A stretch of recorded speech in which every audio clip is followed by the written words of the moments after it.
voilà am mbégte ànd ak yow voilà Kébé ba tey dañuy daal di dem ci beneen point ñeel mbirum Baba Abdoulaye Diop moom mi nga xamante ni moom lañ faat foofa ca France coow li ba tey mu ngi des ci réseau yi waaye itam ci plateau yeeg fu nekk ñeel kii di Tahirou Sarr xam naa bu fekkee ay éléments am yemb na résidaat ñu koy may ay quelques vidéos yoo xamante ni ay discours la yu fës lool ci réseau yi gars yi di ko jël di ko collé ak ki nga xamante ni moo di Baba Abdoulaye Diop. bu fekkee yemb na rek dañuy ànd ak benn mu daal dañu koy indil ñu dellusiwaat jàngat discours yi nga xamante ni da koy faral di amal. macha allah raciste la man loolu je l'assume. bi benn exemple Guinéen yi Sénégal du jouer match ba ñu faral ko benn loolu du sama présence kese ñëpp la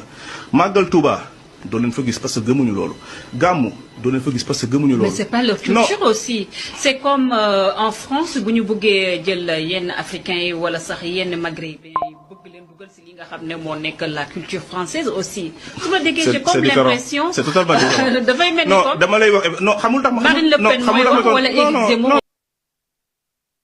ñenn ñi duñ ko comprendre dañuy jàpp ni Tahirou dafa xaw a raciste parce que boo koy dégg mi wax dinaa étranger déjà ci tënk rek sa mouvement bi est-ce que réellement dafa nekk mouvement boo xamante ni dafa raciste wala mouvement boo xamante ni dafa jàpp comme ni ko président Trump doon waxee Sénégal first. non man xam nga man mënuma raciste en fait xamul tax. bu si njëkk jullit la te jullit du raciste. mais suñu biir islam. yàlla daf ñu jàngal la fraternité man sama fraternité bu njëkk en tant que sénégalais c'est mes frères et sœurs sénégalais est-ce que dégg nga wax la c'est-à-dire man sama frère sénégalais wala sama sœur sénégalaise tekki jiitu am wërsëg moo ma war a gënal doomu keneen. loolu moom c'est normal. c'est normal léegi li ma teg lenn kese la man je suis anti-système et je l'assume et je le revendique fu mu mënti doon c'est pas une question de révolutionnaire et tout man nekkuma dans cet esprit révolutionnaire donc voilà c'est-à-dire que li ma gëm lenn kese la Sénégal ay sénégalais la meññ ay sénégalais ñoo fi war a jiitu sénégalais ñoo fi war a tekki graw Ousmane Sonko xam naa ko instant bi nii deux visions la am maanaam la vision benn de ne pas périmer d'ici 2029 et l'autre vision mooy d'être président 2029 te loolu dafa jàpp ne ñu taxaw ci loolu s'il te plaît bëgg naa ci am sa analyse. waaw c'est important. alors d'ici 2029. jàpp nga ni mën na fi périmer 2029 mën na nekk candidat mën na gagner ndax yow jàpp nga loolu yow. mën na nekk candidat mais day fekk mu périmer. ah bon. waaw d'ici 2029. d'ici 2029 te dina gis loolu. xamul ndax man ba Ousmane Sonko soog a fal ba ñuy soog a falu dama waxoon ne Ousmane Sonko moo nar a nekk le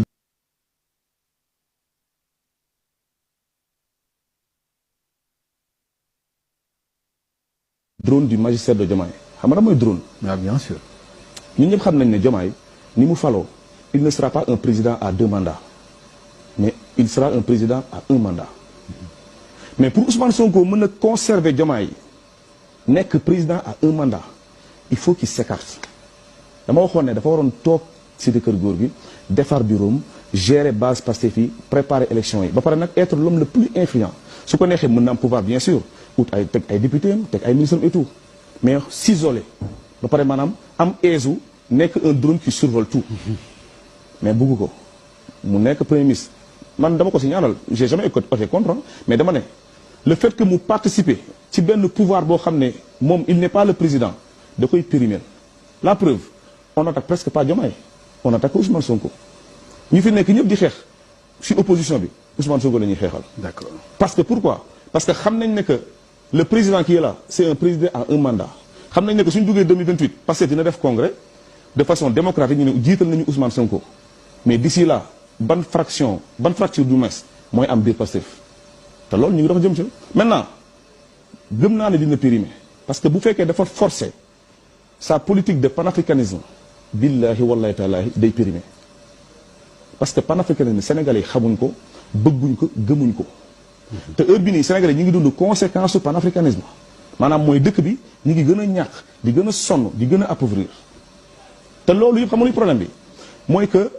dafa war a xam ne am na vision baax na am na projet am baax na mais li jëmp ni tel mooy li jënti sénégalais yi ñi jiitu biir Sénégal. merci beaucoup Régis ñu ngi leen di jaajëfal bu baax a baax Kébé comme ni nga ko déggee kii di Tahirou Sarr ay discours yoo xamante ni souvent daf koy porter ci pénc mi waral sax li xew France ñu bari naan discours yi muy porté ay discours de racisme yi nga xamante ni souvent dañ koy dégg ci ay kàddoom ba ci même vidéo bi sax am na ay divergence yoo xamante ni wala am na ay communication yoo xamante ni da koy utiliser ci émission bi mais à la fin demee fee day mel ni ku weddiwaat boppam waxaat leneen ba ci côté racisme bi nag nga jàngate kàddu yi Tahirou Sarr ci penc mi. waaw Tahirou day wax dëgg yàlla fi mu ne nii maanaam moom dafa taxawul ci lu leer boo bëggee dëgg-dëgg xam nga moom nee na moom il fait partie des leaders politiques yi nga xam ne ñoom bala ñuy wax dara Sénégal yi dañu koy gëstu ba mu wóor leen mais lii moom da nga koy déglu xam ne kii il perd entre temps ci li nga xam ne moo ay idéom te moom boo xoolee alaaji ni mu singalee Guinéen yi ay discours am yépp maanaam ñu ci gën a singali mooy Guinéen yi te boo loolu yaakaar naa ni Sénégalais yi doon nañ ko yéññali mooy lu tax mu bàyyi fii en tout cas ponkal yi nga xam ne ñi ngi fii nii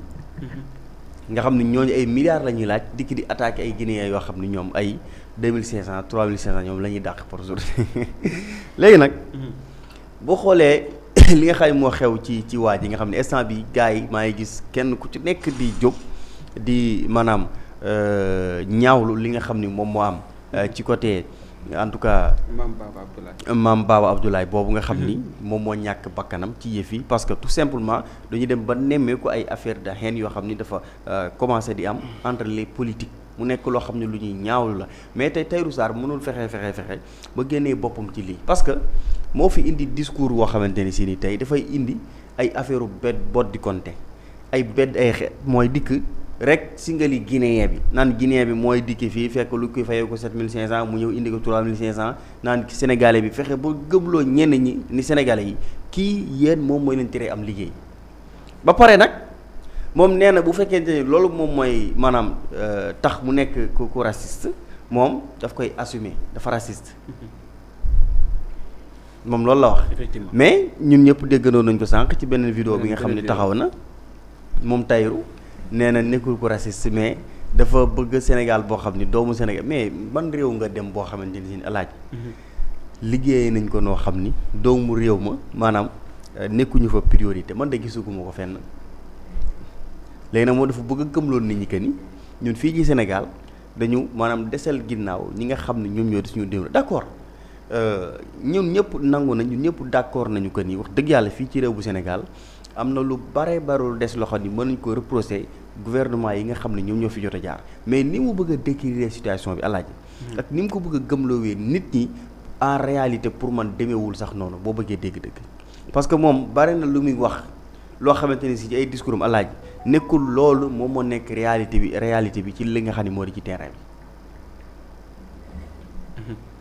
comme si que moom Tahirou Sarr moom mooy sénégalais bi nga xam ni en tout cas moom moo xam du moins li xew ci terrain mais nous les autres sénégalais ñun xamuñu ci dara quoi nga xam ni tey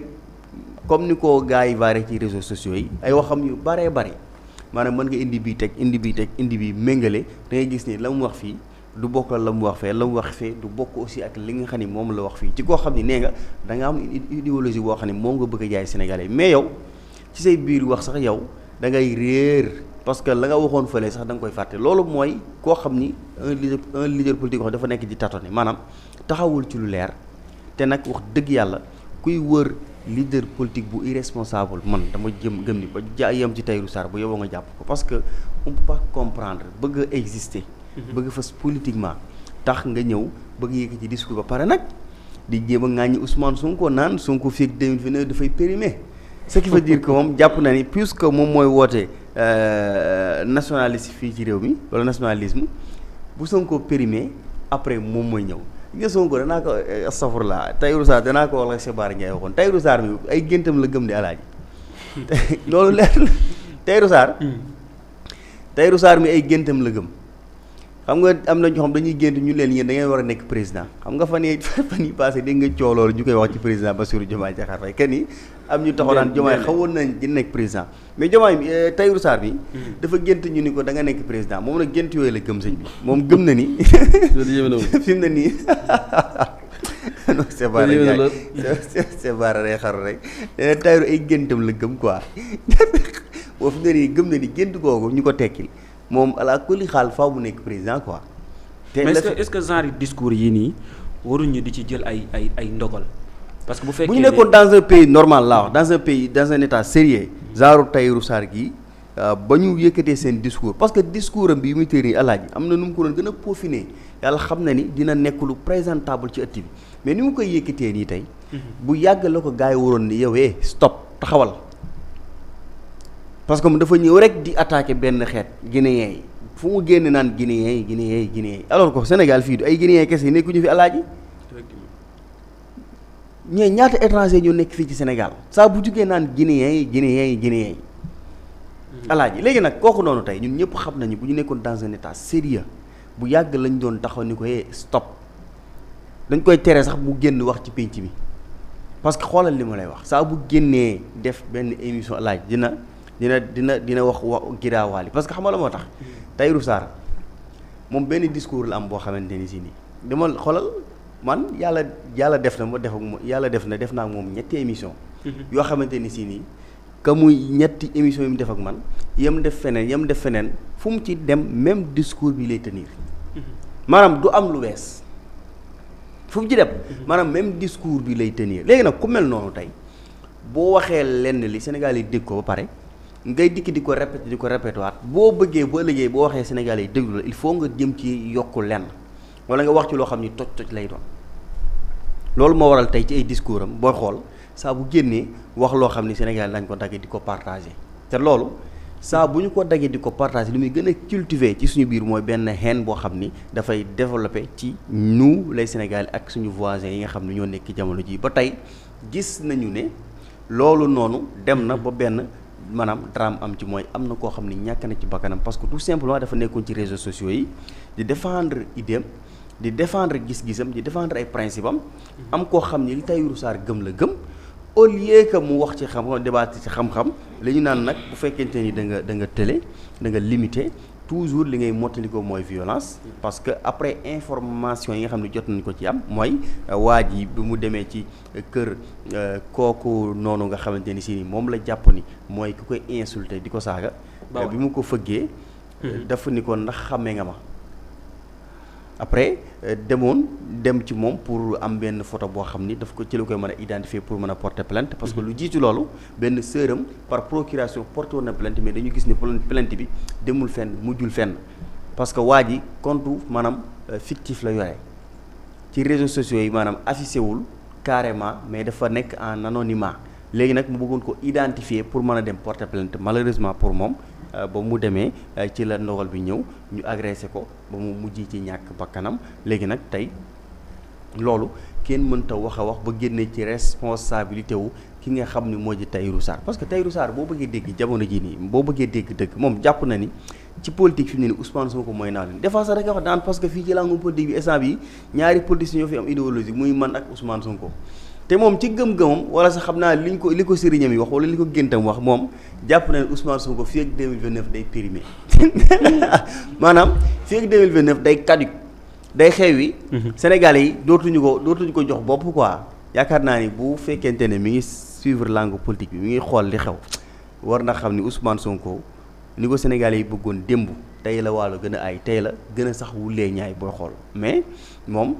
ba tey ci xelam ak ci géntam jàpp na ni géntam du ko nax jàpp na ni sëriñam du ko nax moo tax fi mu ne nii yaakaar na ni puisque président Bassirou Diomaye Diakhar Faye moom ni mu faloo ni mu dikkee ci nguur moom président wu benn mandat la moom jàpp na ni bu Diomaye puusoo bu Diomaye atoo Sonko day périmé gars yi dootuñu ko xool su ko defee moom mooy ñëw muy nationaliste bi nga xam ne moom la nekk di woote nii quoi te pourtant moom xamul ni jamono jii nii gars yi ñi ngi nekk di ko rey politiquement nànk par nànk te moom bàyyiwu ci xel parce que politique am yëpp titre de séjour la carte de séjour yi muy fër di wax gars yi ñi ngi nekk di ko régler jamono ji nii alaaj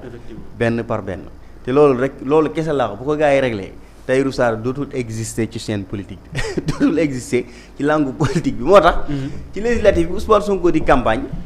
ba yëkkati kàddoom tudd ci mbirum titre de séjour yi gis dafa génn annoncé une conférence de presse ci boobu la doon wax sëñ bi di mel na ku di insulte di wax Ousmane Sonko naa ko da ngay fen ñu baal ma ci kàddu gi maanaam kii moom sëñ bi dafa tiit wala lan moo ko dal parce que booba xam na ni Ousmane Sonko laal na fii metti xam na ni Ousmane Sonko tey loolu mu jukki ci programme am bis bu ko doxalee Tahirou Sarr maanaam daf koy éliminer politiquement te booy xool instant bi Me Bamba Cissé mi ngi doxal loolu léegi nag puisque xam na ni gars yi ci tànki éliminer ko la ñu jëm fi mu ne nii moo tax instant bi booy xool sax mi ngi gën di multiplier li nga xam ne moo di ses sorties pour di ñëw ci affaire titre de séjour yeeg naan création d'emploi yeeg kenn xamul sëñ bi di théoriser loo xamante ne si ni Sénégalais yi xam nañ ko ba noppi. merci beaucoup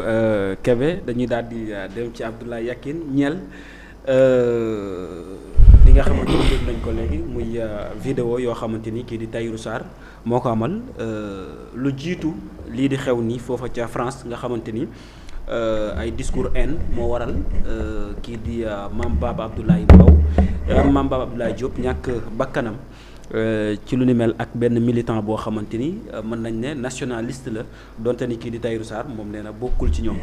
naka nga jàngatee mbir moom nga xamante ni moo xew foofa ca France bala ñuy dikk ci vidéo yi nga xamante jot nañ ko seetaan. waaw Tahirou Sarr d'abord kan mooy Tahirou Sarr benn homme politique boo xam ne yàgg na fi trop kenn xamu ko siiwul kenn dégluwu ko le président Ousmane Sonko ne pël comme ni Barthélémy Dias def gis ko askanu Sénégal dar ko topp ko mu raaxaloo waaye na moom tamit ni ngeen ko bëggee laa ko bëggee ànd ak moom ba di ñu ràññee ko mu jékki-jékki rocce ko comme ñi nga xam ne ñi baadaloo ñëpp ci xeetu politique noonu la ñu def gannaaw bi nga xamee ne jéemuñu fexe askan bi identifier leen ci seen taxawaay seen discours wala seen parcours mais dañu tatafu ci benn leader bu askan